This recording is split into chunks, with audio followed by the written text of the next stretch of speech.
The Vampire King's daughter cornered a leather-clad stranger outside a blood bank, begging him to pretend he was her father for one night. But Marcus had no idea the Hell's Angel patch on his back would make ancient vampire nobility believe he commanded an army of iron and fire, or that refusing a vampire princess meant war with creatures who'd never seen a mortal say no. Marcus Reeves had seen enough blood in his 43 years to know when someone was bleeding from the inside out, and the girl in the $1,000 dress standing outside Metro Blood Services was hemorrhaging desperation from every pore. Her pale fingers trembled against his leather jacket, manicured nails clicking against the metal studs, as she whispered words that should have sent him walking but instead made him pause mid-stride toward his Harley. "Please pretend you're my dad." The streetlight carved shadows across her face, highlighting cheekbones sharp enough to cut glass and eyes the color of winter storms.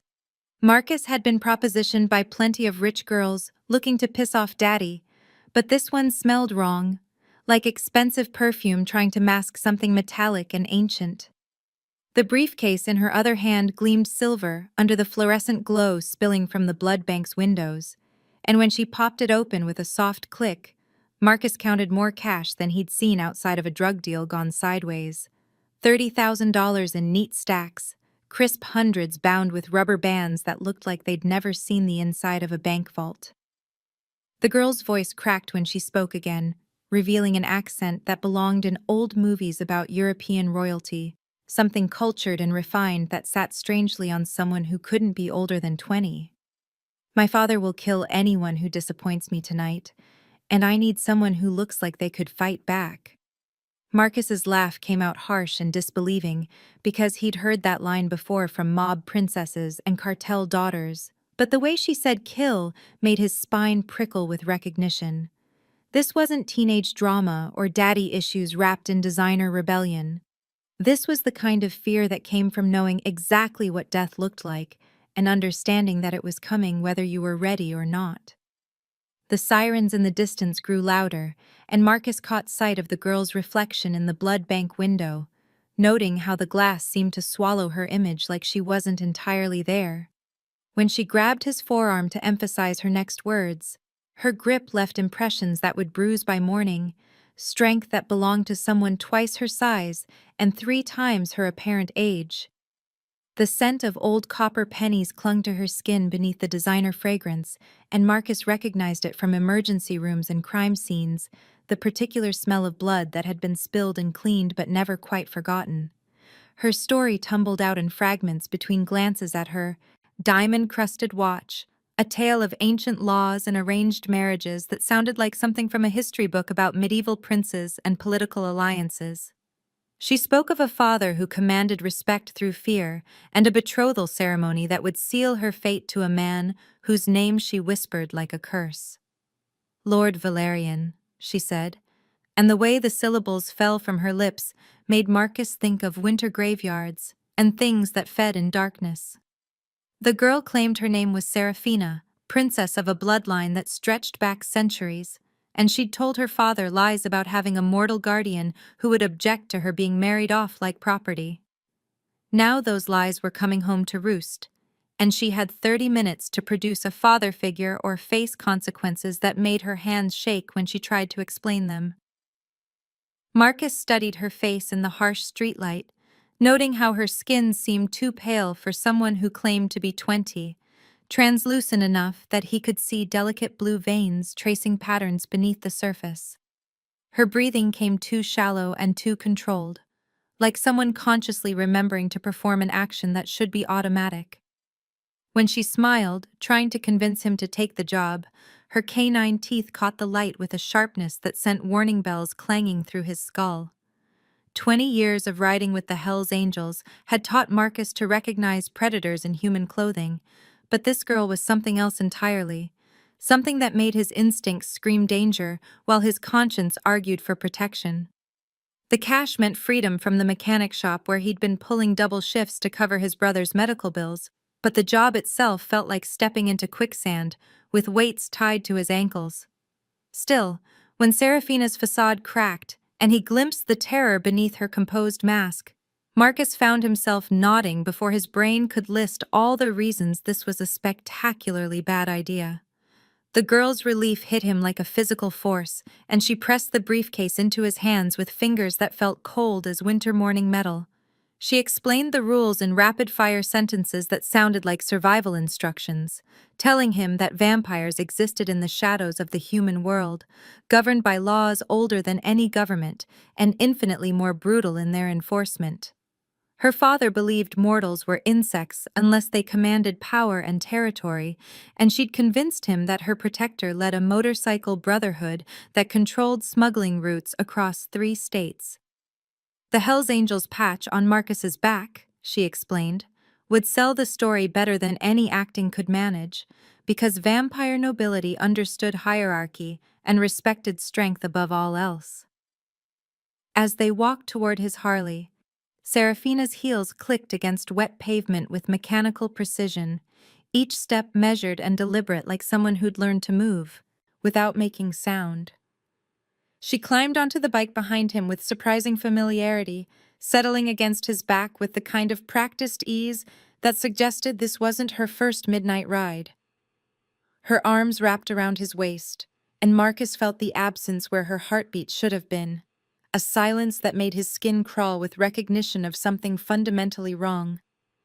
The Drackle estate lay 20 miles outside the city, accessible only through winding mountain roads that disappeared into fog thick as cotton batting.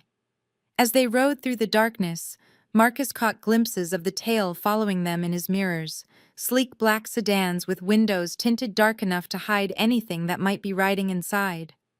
The cars moved with predatory patience, keeping pace but never closing distance, like wolves following a wounded deer through territory they owned absolutely. Serafina's grip tightened when they passed through electronic gates that opened without any visible signal, and Marcus felt her tension ratchet higher with each twist of the mountain road. The mansion materialized through the fog like something from a gothic nightmare, all pointed towers and iron spires that clawed at the low-hanging clouds. Gargoyles perched along the roofline with expressions of perpetual hunger, their stone eyes following the Harley's progress up the circular drive. Windows glowed with warm yellow light that seemed somehow wrong against the building's dark stone, as if the illumination came from sources other than electricity. Marcus killed the engine in front of massive oak doors, bound with iron straps that looked older than the country itself, and the sudden silence felt heavy with watching eyes and held breath. Serafina slid off the bike with fluid grace, her designer dress somehow unmarked despite the ride, and when she looked back at him, her eyes reflected the mansion's light like a cat's in darkness. The briefcase felt heavier in Marcus's hands as he followed her toward doors that opened before they could knock, revealing a foyer that belonged in a European palace rather than a California hillside. Crystal chandeliers cast rainbow shadows across marble floors that had been worn smooth by centuries of footsteps, and portraits in gilded frames watched their approach with painted eyes that seemed to track movement. The scent hit Marcus as they crossed the threshold, a mixture of old roses and older blood, incense and something else that made his nostrils flare with instinctive recognition of predator territory. Serafina's hand found his elbow as servants materialized from the shadows, pale figures in formal attire who moved with the same unsettling grace as their mistress. They took Marcus's jacket with reverent care, noting the Hells Angels patch with glances that carried weight and meaning, while Serafina straightened her dress and transformed from desperate teenager into something that belonged in this place of ancient power and barely contained violence. The Vampire King's daughter had found her father for the night, but as Marcus followed her deeper into the mansion's shadowed halls, he realized that playing this role might cost him more than he'd ever imagined possible, and the road that had brought him here would never lead him safely home again.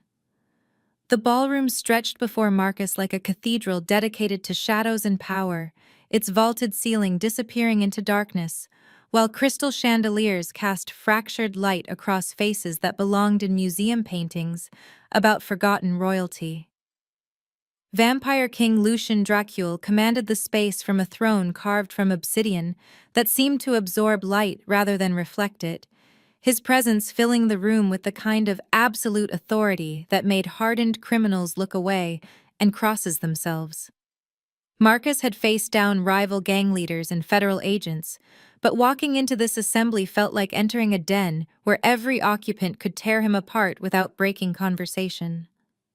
The Vampire King appeared younger than his daughter, maybe 35, with the kind of classical features that suggested centuries of careful breeding, but his eyes held depths that spoke of ages beyond human comprehension.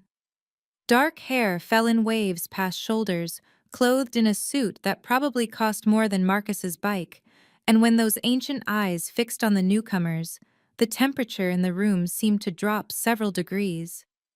Ancient nobles lined the walls like living statues, their faces bearing the marble perfection of death masks, while their eyes tracked movement with predatory interest. They whispered in languages that predated English, their voices carrying the rustling quality of autumn leaves or settling bones, and Marcus caught fragments that sounded like Latin mixed with something older and more guttural. The winged skull patch on his leather vest drew their attention like iron filings to a magnet, and he heard them murmur about the mortal who rides with death and the angel of iron roads, titles that made his spine straighten with recognition that his reputation had somehow preceded him into this nightmare court. Serafina moved beside him with the fluid grace of someone born to these marble halls, her earlier desperation replaced by the controlled composure of royalty walking among subjects who would die for her or kill her with equal devotion. She wore her princess mask like armor, every gesture calculated to project strength while her fingers brushed against Marcus's arm in signals they'd hastily arranged during the ride up the mountain.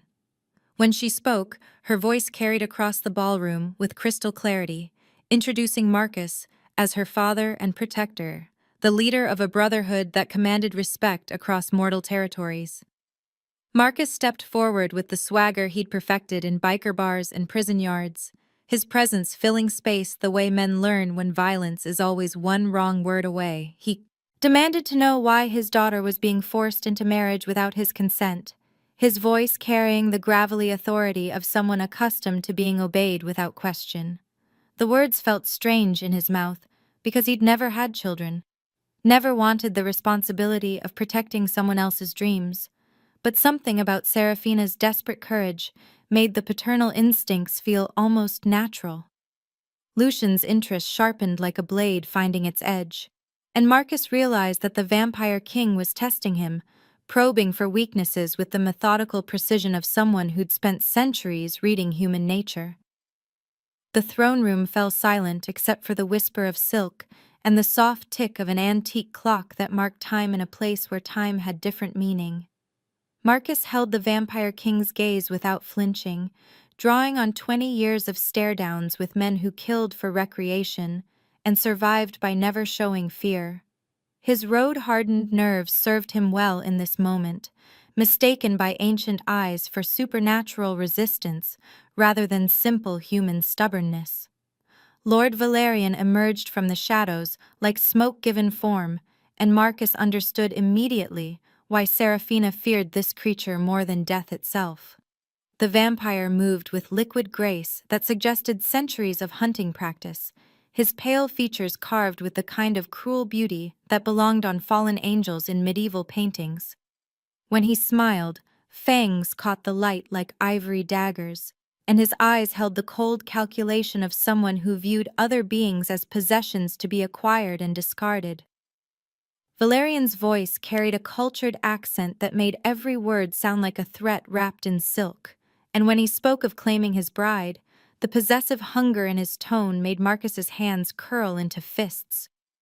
The formal dinner that followed tested Marcus's ability to maintain his deception while navigating social customs that felt like walking through a minefield blindfolded.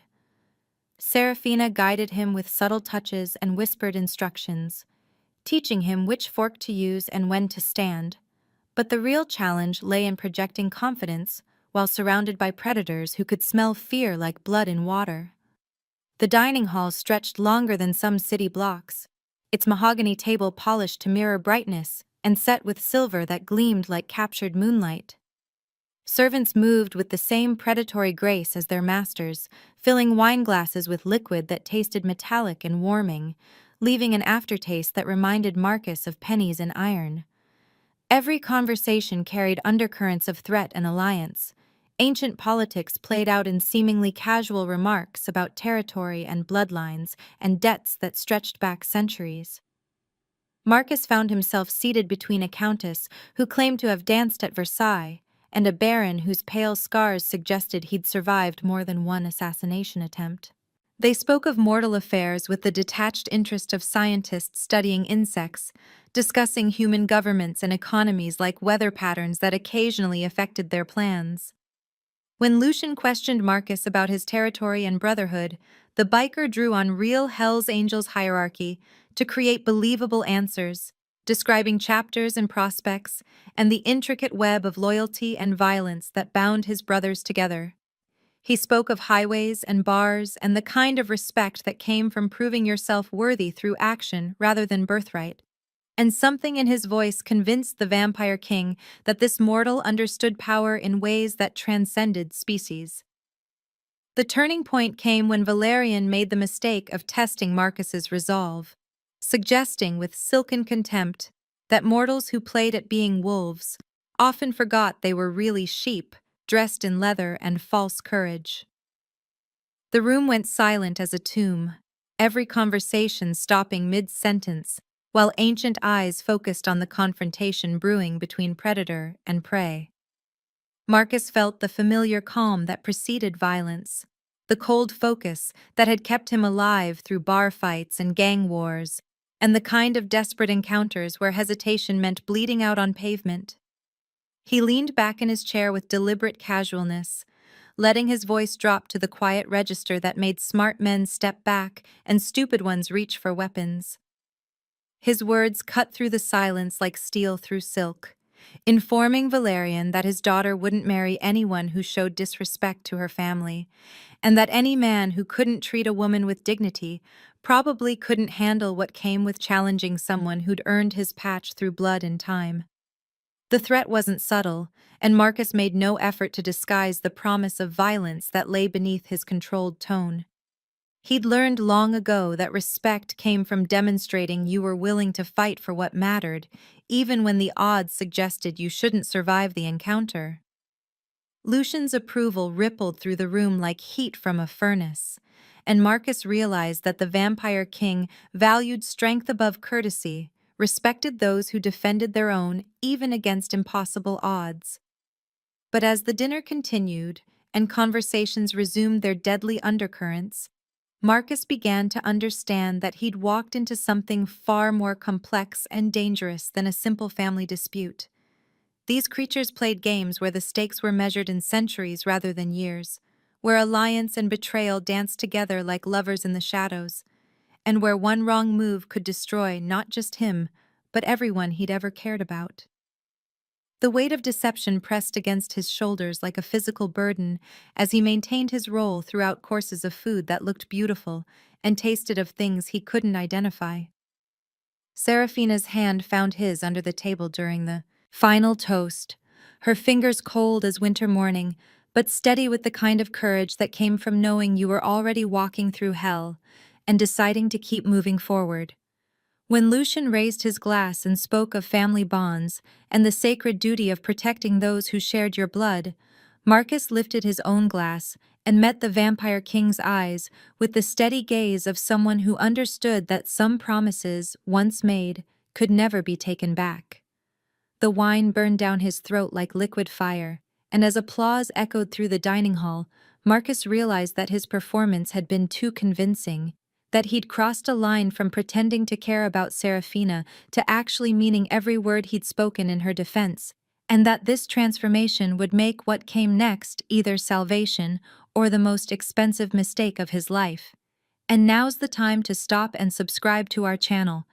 If you enjoyed this video, don't forget to like it and drop a comment telling us where you're watching from. It's always amazing to see how far these tales travel across the world. Now let's continue. The Vampire King's announcement fell across the dining hall like a blade cutting silk, his voice carrying the weight of ancient law as he declared that no betrothal could proceed without witnessing the sacred bond between father and daughter through ritual older than written history. Marcus felt ice form in his stomach as Lucian's words registered, understanding that whatever test lay ahead would either cement their deception or expose it with consequences that made death look merciful. Seraphina's fingers tightened against his hand beneath the table, her pulse absent, but her fear tangible as servants materialized to escort them from the dining hall toward chambers deeper in the mansion's shadowed heart. The corridor they traveled stretched like a throat swallowing them into darkness, lit by candles that flickered without wind and cast shadows that moved independently of their sources. Ancient portraits watched their passage with painted eyes that seemed to follow movement, and Marcus caught glimpses of faces that bore Seraphina's features across centuries of careful breeding. The chamber they entered felt more like a chapel than a room, its walls carved with symbols that hurt to look at directly, while an altar dominated the space, with the kind of presence that suggested countless rituals performed in darkness. Lucian positioned himself like a priest preparing for communion, his pale hands arranging items on the altar with ceremonial precision while explaining that vampire bonds required blood to validate their truth. Marcus realized with growing horror that this wasn't symbolic, that Seraphina would have to feed from him in front of her father to prove their connection, and that failure would mean exposure followed by whatever punishment the Vampire King reserved for those who dared deceive his court. Seraphina's confession came in, whispers that barely reached his ears, as servants withdrew to give them privacy for preparation, her voice breaking as she admitted she'd never fed from a living human before, because royal vampires sustained themselves on donated blood collected by their servants. The vulnerability in her admission cut through Marcus's growing panic, revealing the girl beneath the princess mask as someone who'd been sheltered from the very nature that defined her species. She spoke of blood banks and medical donations, of sustaining herself on life freely given rather than taken by force. And Marcus understood that this ritual would violate something fundamental in her nature as surely as it terrified him. When he offered his wrist without hesitation, rolling up his sleeve to expose skin marked by road scars and old tattoos, Seraphina's tears fell like crystal raindrops that caught candlelight and shattered into rainbow fragments. Her fangs extended with reluctant precision, ivory needles that had never pierced living flesh. And when she looked into his eyes seeking permission, Marcus nodded with the kind of trust that surprised them both. The pain was sharp and clean, like surgical steel breaking skin, but the sensation that followed transcended physical experience and became something that rewrote the fundamental nature of consciousness itself. Marcus felt Seraphina's presence flood his mind, like warm water filling empty spaces, her memories and emotions cascading through his awareness with the force of revelation. He experienced centuries of loneliness that stretched like desert landscapes, endless years of existing among creatures who saw her as princess first and person never, if at all. Her terror of Valerian crashed over him in waves of nausea and despair, showing him flashes of the vampire lord's casual cruelty and predatory hunger that viewed her as possession rather than partner. Marcus lived her desperate attempts to find purpose beyond royal duty, her secret acts of kindness toward humans who'd been damaged by vampire carelessness, her growing understanding that she wanted to be protector rather than princess. The psychic connection flowed both ways, and Marcus felt Seraphina experience his own memories with the same devastating intimacy. She saw his brother Danny's death through his eyes, the night that changed everything, and set him searching for answers in places where shadows held more truth than daylight. She experienced his years on the road with the Hell's Angels, the brotherhood forged through shared danger and mutual protection, the code that valued loyalty above comfort and courage above safety. Through his memories, she understood why he'd agreed to help her, recognizing the protective instinct that drove him to stand between predators and their prey regardless of personal cost. When the feeding ended and they separated, both carried pieces of each other that couldn't be extracted or forgotten, a bond more intimate than blood and stronger than fear. Lucian's ancient eyes studied them as they emerged from the chamber, and Marcus knew that the vampire king sensed the change in their connection, the transformation from desperate performance to genuine relationship. The ritual had accomplished its purpose in ways none of them anticipated, creating something real from deception and forging alliance from necessity. Elena appeared at Marcus's side as the court prepared to retire, her presence announced by the whisper of silk and the subtle scent of roses preserved beyond their natural season. The ancient vampire moved with grace that spoke of centuries spent navigating political currents more dangerous than battlefield warfare. And when she guided Marcus toward a private alcove overlooking the mansion's gardens, he understood that this conversation would carry weight far beyond casual courtesy.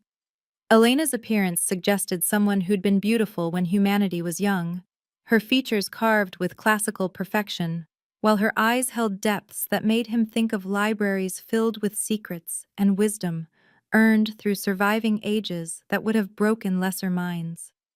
She served as court historian and had tutored Serafina through centuries of education, understanding the princess better than anyone, except perhaps the king himself. When Elena spoke of Valerian's true intentions, her voice carried the careful neutrality of someone who'd learned to navigate treacherous waters by never revealing which current carried her true loyalty. She explained how the vampire lord had been consolidating power through strategic marriages, binding noble houses to his cause through alliances that looked beneficial on the surface, but contained clauses that transferred authority to him over time. His interest in Serafina went beyond her beauty or bloodline, to encompass her position as heir to Lucian's throne, making their union the final step in a plan years in the making. Elena's warning about Lucian's suspicions came wrapped in careful phrasing that suggested the Vampire King's legendary intuition was working against Marcus despite his successful performance during dinner. Something about the mortal intrigued Lucian in ways that went beyond his daughter's protection, and Elena advised that continued scrutiny would eventually reveal truths that could prove fatal for everyone involved. Meanwhile, Serafina sought Marcus out in the mansion's library, finding him among shelves that stretched toward vaulted ceilings lined with books bound in leather and metal, and materials that didn't bear close examination. The princess had changed from her formal dinner attire into something that belonged to this century, jeans and a sweater that made her look more like the college student she'd never been than the ancient royalty she'd been born to become. Her confession came easier in this private space, words flowing like water through a broken dam as she explained her secret work protecting humans who'd been damaged by vampire carelessness or deliberate cruelty. She spoke of blood donors drained too deeply by nobles who viewed humans as renewable resources, of victims left traumatized by encounters with creatures who considered mortal memory and sanity irrelevant to their feeding needs. Using her position and inherited wealth, Serafina had established networks that provided medical care and psychological support for those damaged by supernatural predators, operating in shadows that even vampire society couldn't penetrate. Marcus recognized something familiar in her words, the protective instinct that drove people to stand between predators and prey, regardless of personal cost or social expectation. Her work reminded him of his own brothers who'd served as unofficial guardians for their communities, using reputation and violence to discourage the kind of human predators who targeted the vulnerable and defenseless. The bond forged during their blood-sharing deepened as they talked, two protectors finding common ground in their willingness to fight for those who couldn't fight for themselves. Neither noticed the pale figure listening from doorway shadows, one of Valerian's many servants tasked with gathering information that could be weaponized when political necessity demanded action. The spy retreated into mansion corridors with enough material to begin the kind of investigation that would either confirm Marcus's legitimacy or expose the deception that protected Serafina from a marriage that would destroy everything she'd worked to build. Valerian's network operated with efficiency learned through centuries of practice, reaching into databases and records with tentacles that stretched across continents and decades. They would learn about Marcus Reeves and his Hells Angels brothers, about the night his brother died, and the years he'd spent hunting answers in places where humans feared to look. They would discover the truth about his background and motivations, and that knowledge would become a weapon aimed at the heart of Seraphina's desperate gamble. As dawn approached and the mansion's residents prepared for daylight rest, Marcus found himself standing at a window that overlooked grounds shrouded in morning mist. The ritual had changed him in ways he couldn't yet comprehend,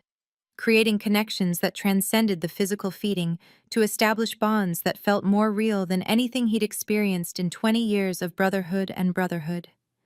Seraphina joined him at the window as sunrise painted the sky in shades of gold and crimson,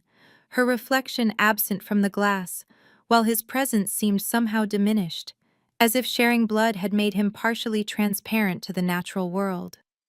They stood together watching light drive shadows from the gardens, both understanding that the game they'd entered was larger and more dangerous than either had imagined, and that the choices made in the coming hours would determine whether their desperate alliance became salvation or the foundation for a war that would consume everything they'd tried to protect.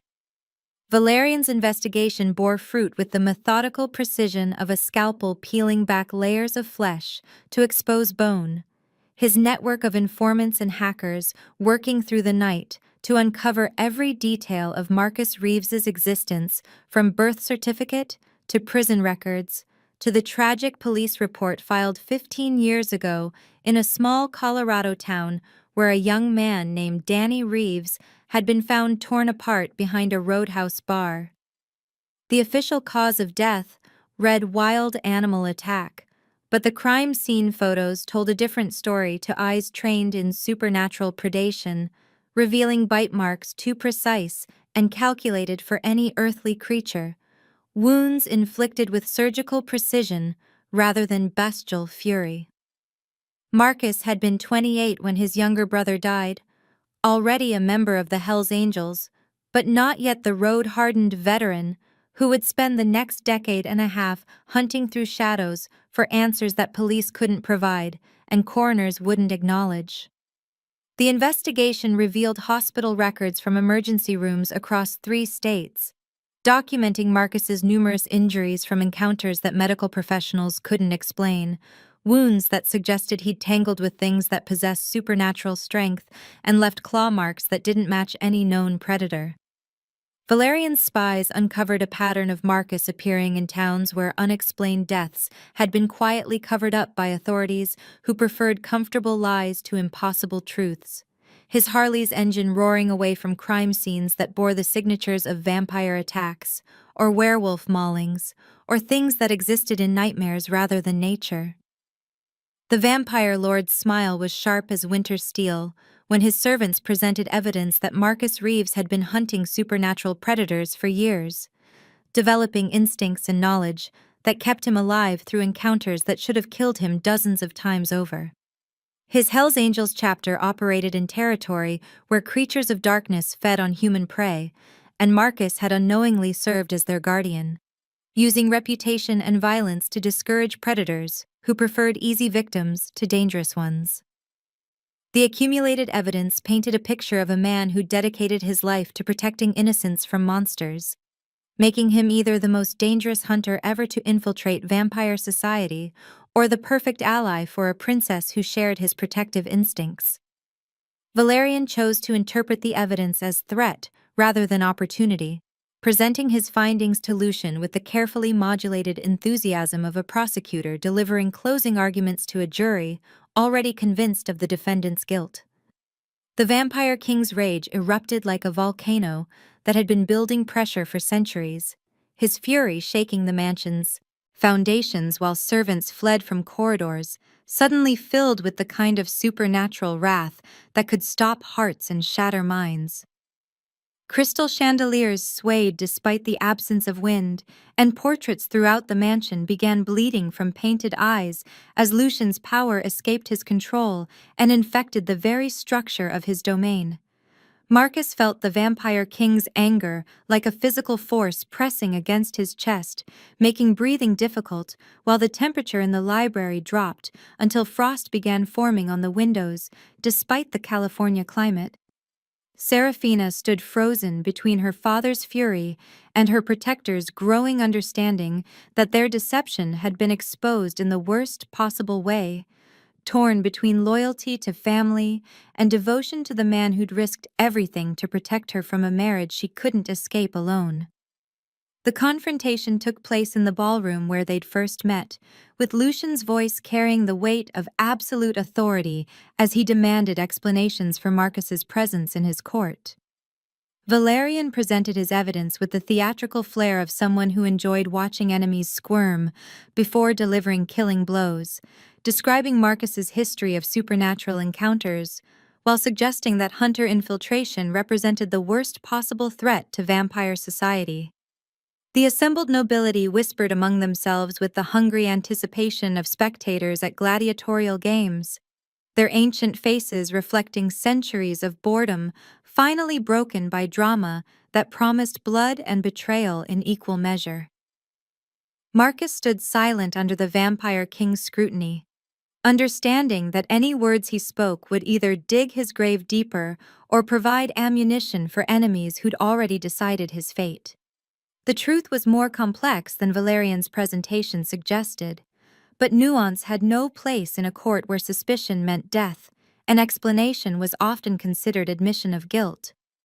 When Lucian demanded to know if Marcus had come to his court as hunter rather than father, the question hung in air thick with supernatural tension and the promise of violence that would make medieval executions look merciful by comparison. Serafina's choice came with the desperate speed of someone throwing themselves between a bullet and its intended target, her voice cutting through her father's rage with words that invoked laws older than any nation and more binding than blood itself. She claimed Marcus as her blood-sworn guardian under protections that dated back to the earliest vampire courts, declaring that his life was forfeit to hers and hers to his in bonds that could only be severed by death or mutual betrayal. The ancient law she invoked was rarely used because it required the claimant to stake their own existence on their champion's loyalty, creating a connection that made treachery mutually destructive. If Marcus proved false to vampire interests, both he and Serafina would face execution. But the law also granted him legal standing to speak and act in her defense against any who would harm her. The court fell silent as nobility who remembered the law's creation exchanged glances that mixed surprise with calculation, understanding that Serafina had just transformed Marcus from suspected enemy into legal family member with rights that even Lucian couldn't violate without violating his own court's foundations. Valerian's fury at this development was barely contained beneath his cultured façade,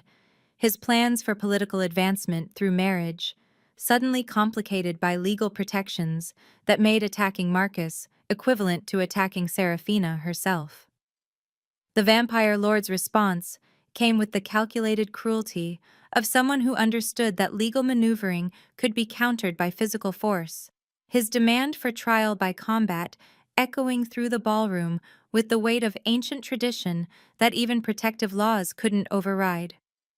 Under vampire court tradition, any member of the nobility could challenge another to single combat when honor or truth was in dispute, and Valerian's challenge carried the implicit suggestion that Marcus's victory would prove his worthiness, while defeat would expose his deception.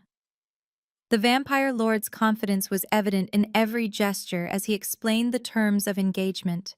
expecting to easily destroy a mortal who might have survived encounters with supernatural predators through luck and preparation, but couldn't match centuries of vampire strength and speed in formal combat.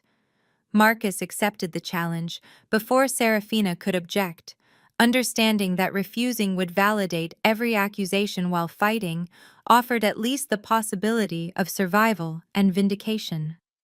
His decision silenced the court's whispers as nobility who'd dismissed him as curious anomaly suddenly realized they were witnessing something unprecedented in their long existences.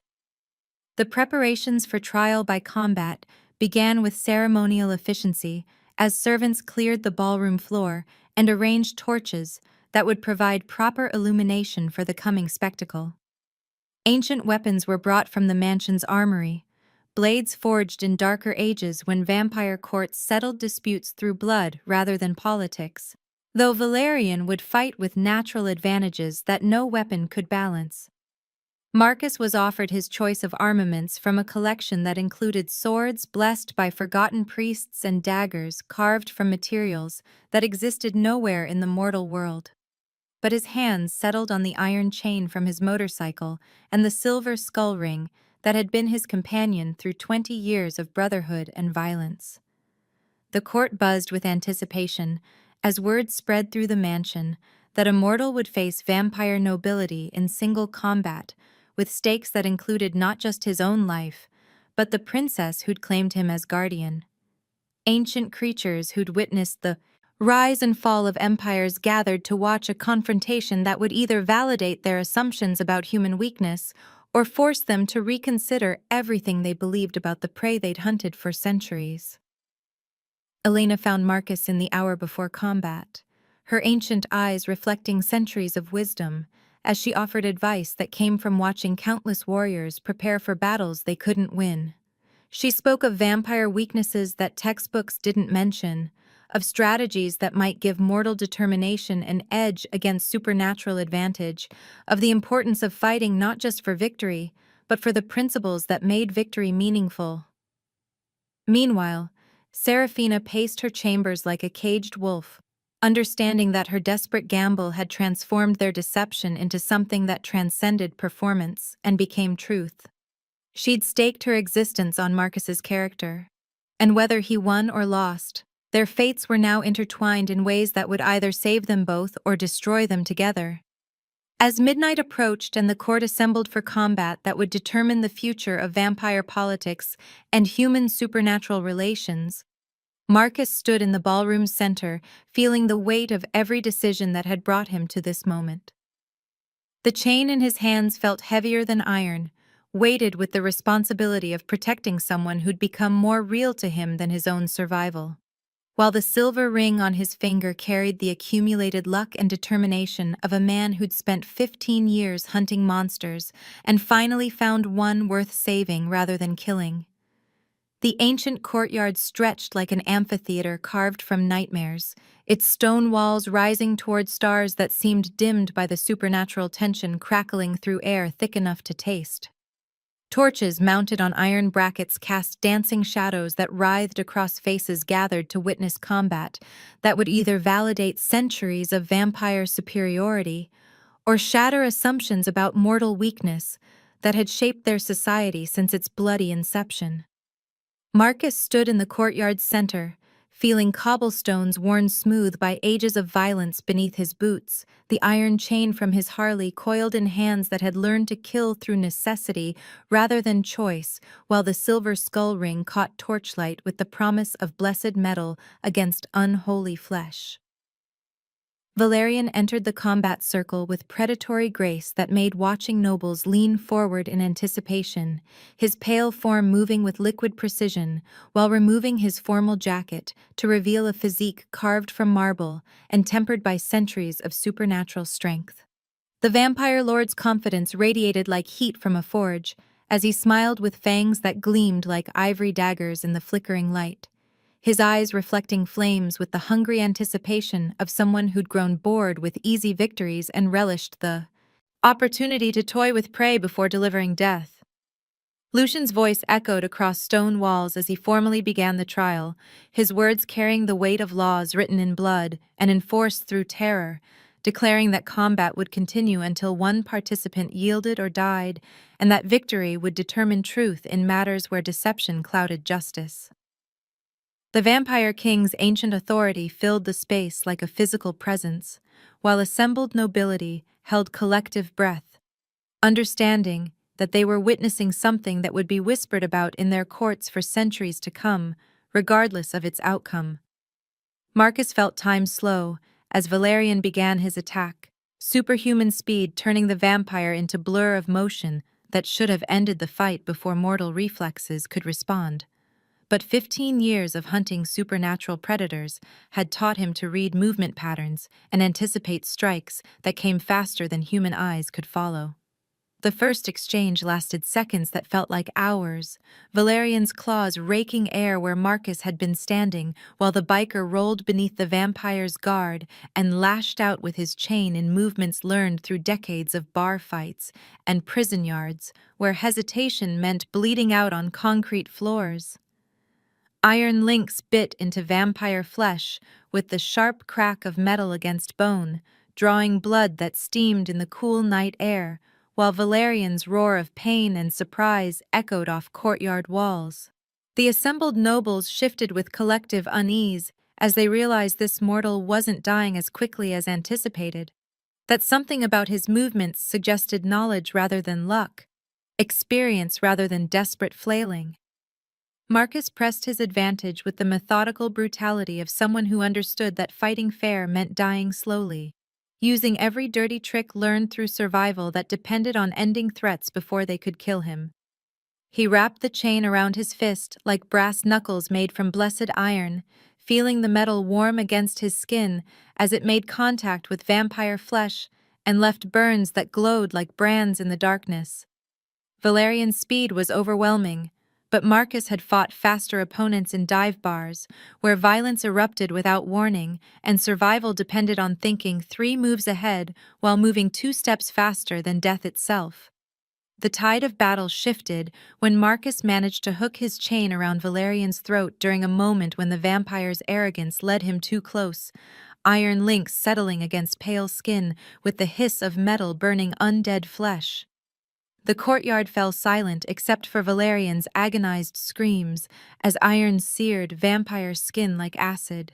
the sound echoing off stone walls, while assembled nobility realized that this ignorant mortal knew exactly what he was fighting and had come prepared for war against creatures most humans couldn't imagine. Seraphina's anguished cries from the crowd fueled Marcus's determination as he tightened his grip on the chain, feeling Valerian's strength fade as iron poisoning spread through the vampire's system like liquid fire burning away supernatural advantages 1 degree at a time. The moment when everything changed came like lightning splitting a clear sky, sudden and brilliant and terrible in its implications, as Valerian's desperation drove him beyond the boundaries of vampire nobility into something that belonged in deeper darkness. His transformation was obscene, flesh melting and reforming into shapes that violated natural law, while bones cracked and extended into configurations that hurt to witness directly. What emerged from Valerian's human façade was something that predated vampire civilization, a creature of such ancient malevolence that even Lucian stepped backward with shock written across features that had witnessed the birth and death of empires.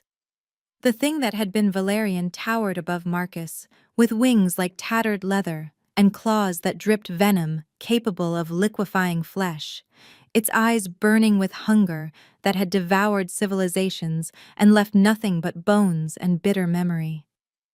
Marcus understood in that moment that he'd been fighting something far more dangerous than vampire nobility, that Valerian's interest in Seraphina went beyond political ambition to encompass appetites that would have consumed her soul along with her body. The revelation gave him strength born from protective fury as he realized that this creature had been planning to inflict horrors on the girl who'd trusted him with her life and freedom. Lucian's shock at Valerian's true nature provided the distraction Marcus needed to drive his silver ring deep into the monster's chest, blessed metal piercing undead flesh like a stake driven by righteous anger and desperate love. The skull ring that had been his companion through 20 years of brotherhood and violence became a weapon of holy purpose as it found the creature's heart.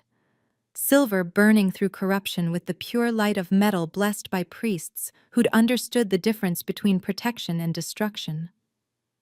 Valerian's death scream shattered windows throughout the mansion as his ancient form crumbled to ash that scattered on wind that carried the scent of sulfur and burned dreams, his destruction releasing centuries of accumulated malevolence into air that tasted of copper and ozone. Marcus collapsed as adrenaline faded, and blood loss from dozens of wounds finally registered, his vision graying while pain from injuries, both physical and supernatural, threatened to drag him into darkness that might prove permanent. Seraphina reached him before consciousness fully faded, her hands desperate as she gathered his broken form against her chest, while tears mixed with blood that poured from wounds inflicted by claws designed to kill rather than wound. Her decision to save him came without hesitation, vampire instincts overriding royal protocols as she bit her own wrist and pressed the bleeding wound to his lips, forcing her ancient blood into his failing system with the desperate efficiency of someone who understood that seconds measured the difference between salvation and eternal loss. The transformation began immediately as vampire blood mixed with human, creating something unprecedented in either species' long history, a hybrid state that granted supernatural strength while preserving the humanity that made Marcus worth saving. His wounds began healing with visible speed while his senses expanded beyond mortal limitations, but the core of his personality remained unchanged, the protective instincts and moral compass that had driven him to risk everything for a stranger's freedom. Lucian's voice cut through the courtyard's stunned silence as he declared Marcus the victor and Seraphina's rightful guardian, his words carrying acknowledgement that events had transcended simple combat to become something that would reshape vampire society's understanding of human potential. The Vampire King's ancient eyes reflected new respect as he studied the hybrid creature his daughter had created, understanding that Marcus represented possibilities neither species had imagined, and challenges that would require wisdom accumulated over millennia to navigate successfully. The assembled nobility dispersed with whispered conversations that would carry news of the night's events to vampire courts across the world, spreading word that a mortal had defeated something even they feared, and that the boundaries between human and vampire were more fluid than ancient laws suggested. Marcus stood on unsteady feet with Seraphina's support, feeling strength flow through muscles that had been torn and broken minutes before, while his enhanced senses registered heartbeats and breathing patterns of creatures who no longer seemed quite as alien as they had when he'd first entered this world of shadows and supernatural politics. The victory had cost them both more than either had anticipated, transforming their desperate deception into bonds that could never be severed and responsibilities that would shape the rest of their extended existences. As dawn approached, and the courtyard emptied of witnesses to history, Marcus and Seraphina stood together amid scattered ash that had once been Valerian, both changed by fire and blood into something neither fully human nor completely vampire, guardians of a future that would require them to bridge worlds that had remained separate since civilization's dawn. The aftermath of Valerian's destruction brought revelations that reshaped Marcus's understanding of the supernatural world he'd unknowingly been fighting for 15 years, as Lucian's confession unveiled political complexities that made vampire courts seem more like ancient kingdoms balanced on knife edges than the monolithic power structure he'd initially imagined. The Vampire King spoke with weary authority about bloodlines that had existed since civilization's dawn, each claiming legitimacy through conquest or breeding, or pacts made in darkness when humans still cowered from shadows that held more substance than superstition. These ancient houses were fracturing under pressures both internal and external, with younger vampires questioning traditions that had governed their society for millennia, while older nobles schemed to consolidate power that might preserve their relevance in a changing world. Valerian's infiltration of Lucian's court represented just one thread in a web of conspiracies that stretched across continents, with creatures whose names appeared in forbidden histories working to destabilize vampire society from within, while positioning themselves to seize control when the inevitable collapse occurred. Marcus's reputation as the Angel of Iron Roads had reached vampire courts through networks that monitored supernatural activities, his pattern of appearing wherever predators threatened innocent humans marking him as either potential ally or dangerous enemy in conflicts that would determine the future of creatures who lived in shadows. Lucian's testing had been necessary to determine which category Marcus occupied, whether his protective instincts could be channeled toward maintaining the delicate balance that kept vampire society hidden from human awareness, or if his hunter background would drive him to expose creatures whose existence depended on mortal ignorance. The victory over Valerian had eliminated a threat that went beyond personal ambition to encompass species survival, as the ancient creature's true nature suggested connections to powers that predated both vampire and human civilization, entities whose awakening would bring apocalypse rather than mere political change. Lucian's offer came with the weight of recognition between equals. Acknowledgement that Marcus had proven himself through trial by fire and blood, earning the right to stand among creatures who measured respect in centuries rather than years. The position of Seraphina's protector carried formal authority within vampire society, while the role of human liaison granted him unprecedented access to supernatural politics that most mortals never suspected existed. Marcus's negotiations demonstrated skills learned through decades of brotherhood dynamics and territorial disputes, understanding that effective alliances required mutual benefit rather than one-sided protection. He insisted on terms that would shield his Hell's Angels brothers from supernatural retaliation while establishing zones where human and vampire interests could coexist without the constant threat of exposure or exploitation. The arrangement transformed traditional power structures by recognizing that survival in a changing world required adaptation rather than rigid adherence to ancient protocols, creating precedent for cooperation that vampire courts had never considered necessary or possible. Marcus's transformation from desperate actor to genuine power broker reflected changes that went beyond his hybrid nature to encompass understanding of responsibilities that came with standing between worlds that had remained separate by necessity and tradition.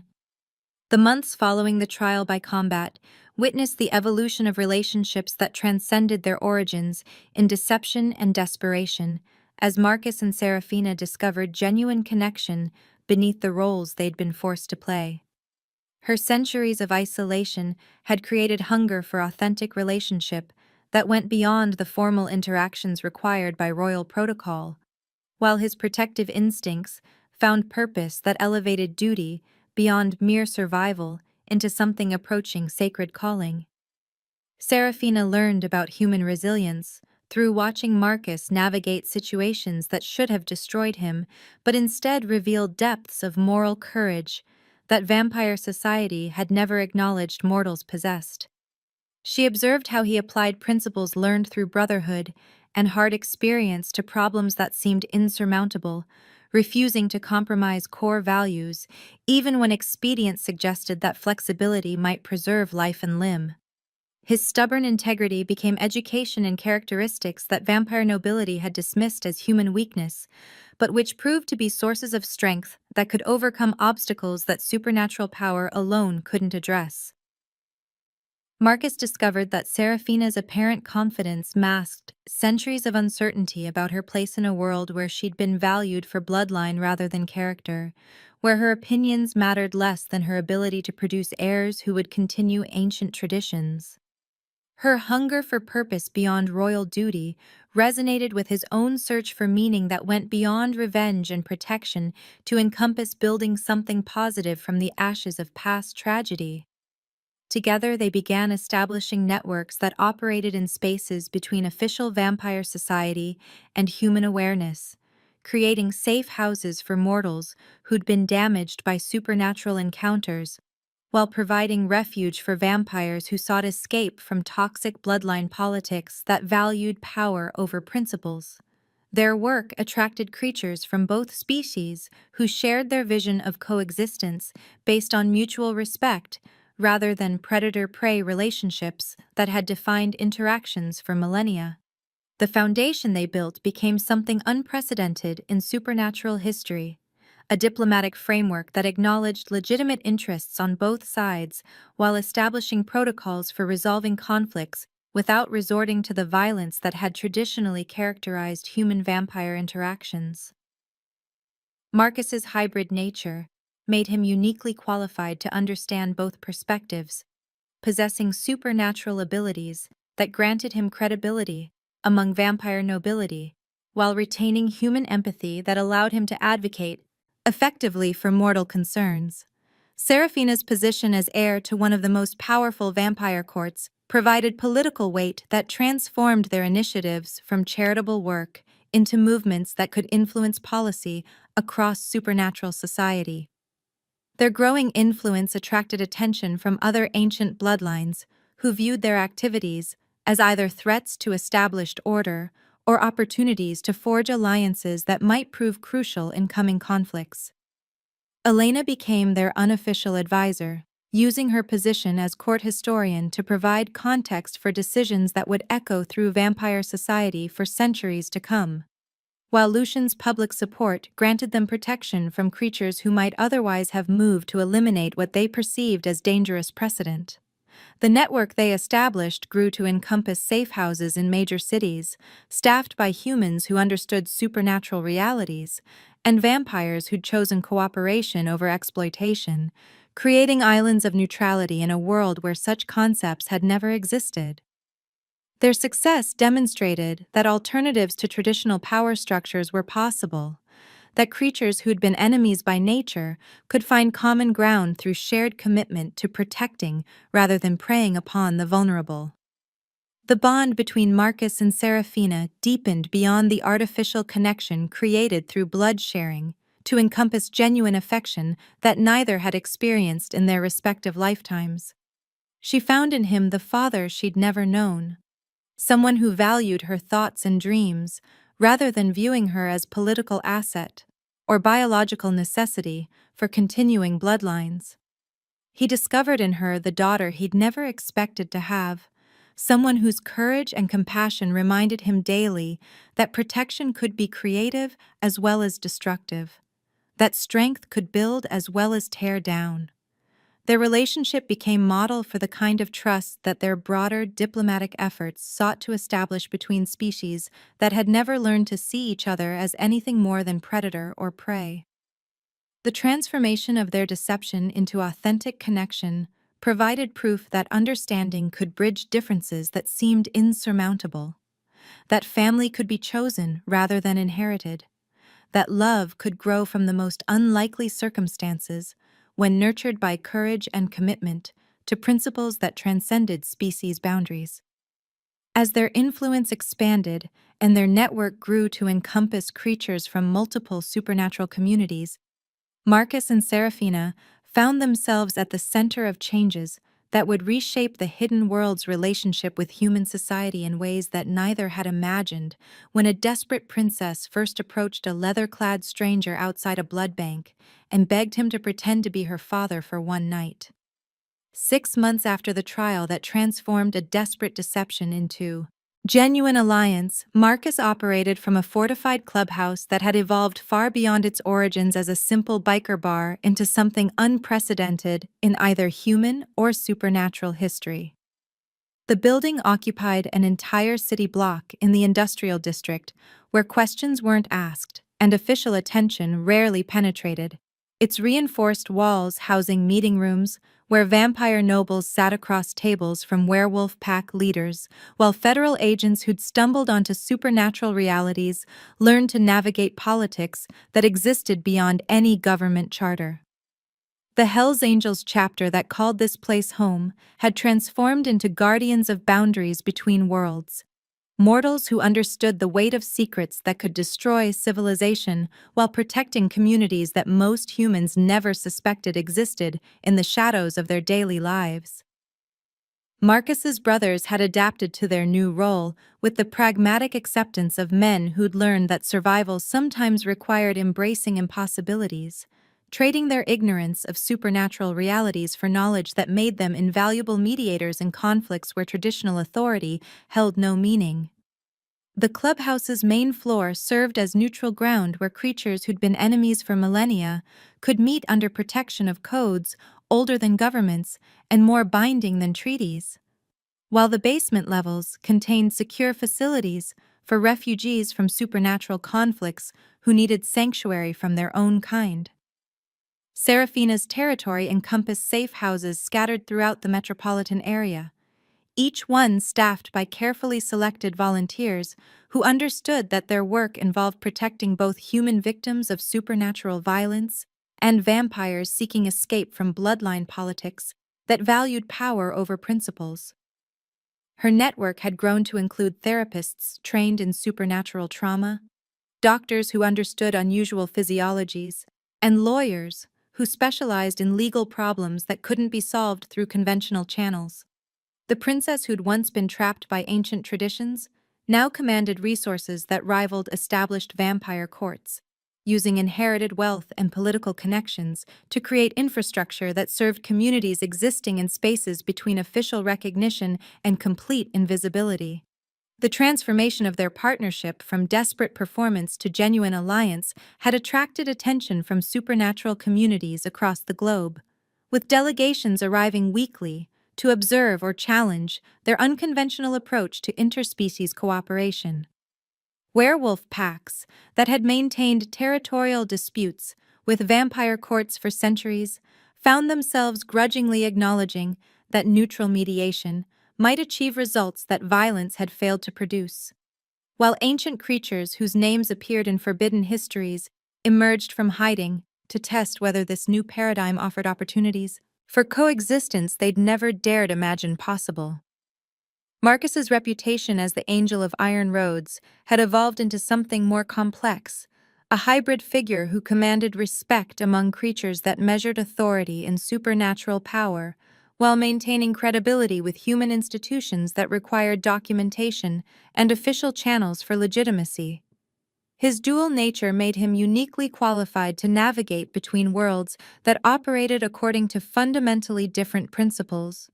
translating concepts that had no equivalent across species boundaries, while building trust between groups that had survived by viewing each other as existential threats. The success of their partnership had also created dangers that neither had anticipated, as conservative elements within supernatural society viewed their activities as threats to power structures that had maintained stability for millennia. Ancient vampires who'd ruled through fear and isolation saw Marcus and Serafina's network as challenge to authority they'd never questioned,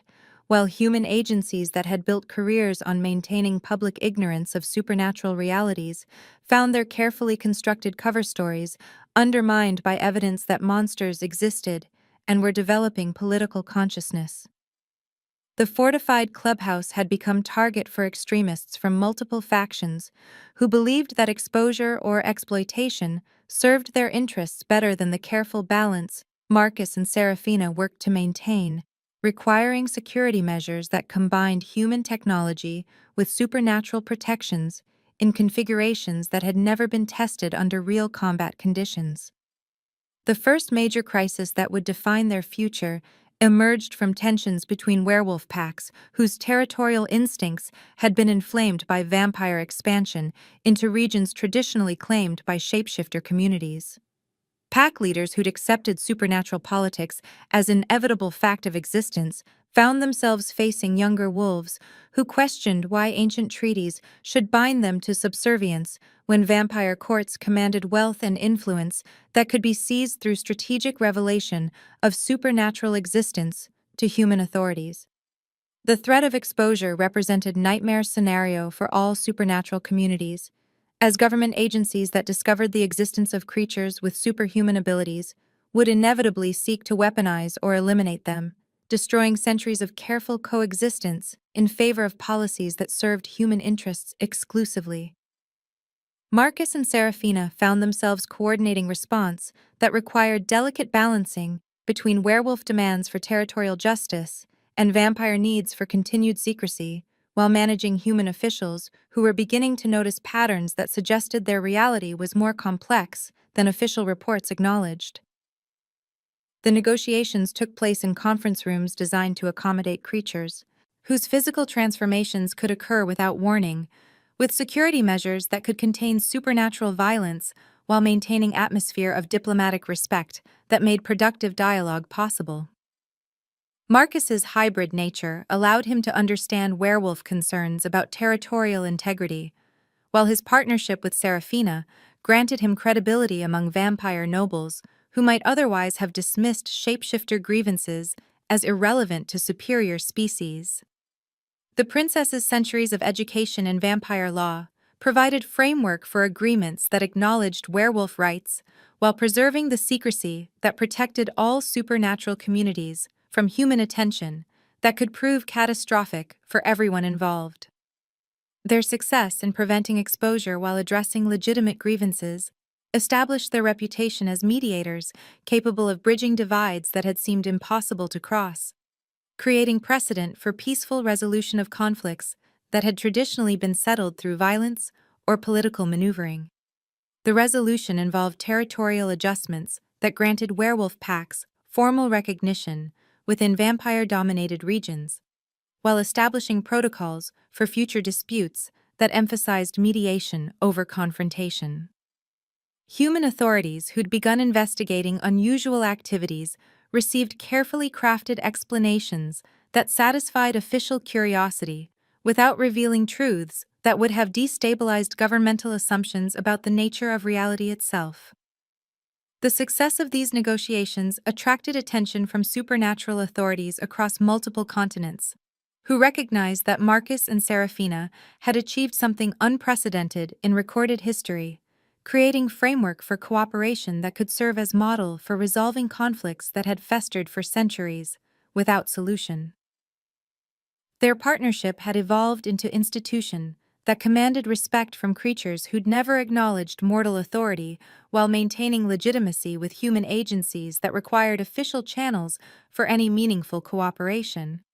As dawn broke over a city that contained more supernatural residents than most humans could imagine, Marcus found himself teaching Serafina to ride his Harley through streets where their joint efforts had created pockets of peaceful coexistence between communities that had once viewed each other only as predators or prey. Her laughter echoed off buildings that housed safe houses and neutral meeting spaces, while her arms wrapped around his waist with trust that had grown from desperate necessity into genuine affection that neither had expected when their partnership began with deception born from mutual desperation. The motorcycle's engine growled with power that reminded Marcus of the road that had brought him to this moment. The journey from grieving brother seeking revenge to protector of communities that existed in spaces between human awareness and supernatural reality. Serafina's joy in the simple freedom of movement represented transformation from princess, trapped by ancient protocols, to woman who'd found purpose that transcended royal duty while building legacy that would influence supernatural society for generations to come. Their success had proven that family could be chosen rather than inherited, that bonds forged through shared commitment to protecting others could transcend species boundaries and ancient prejudices that had seemed immutable for millennia. The road ahead stretched endlessly through a landscape where challenges would test their growing alliance, while opportunities emerged from connections they'd helped establish between communities that had never learned to trust each other before. Their example demonstrated that cooperation could produce results that benefited everyone involved.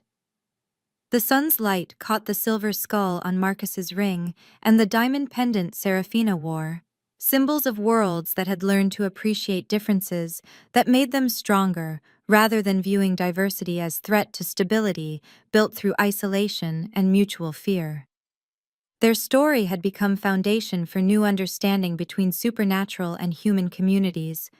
proving that monsters and mortals could learn to see each other as allies rather than enemies when guided by principles that valued protection over predation and cooperation over conquest. As they rode together through streets where their joint efforts had created zones of safety and understanding, Marcus and Serafina represented possibility that change could come from the most unlikely sources, when courage and compassion combined with determination to build something better than what had existed before. The world they'd helped create wasn't perfect,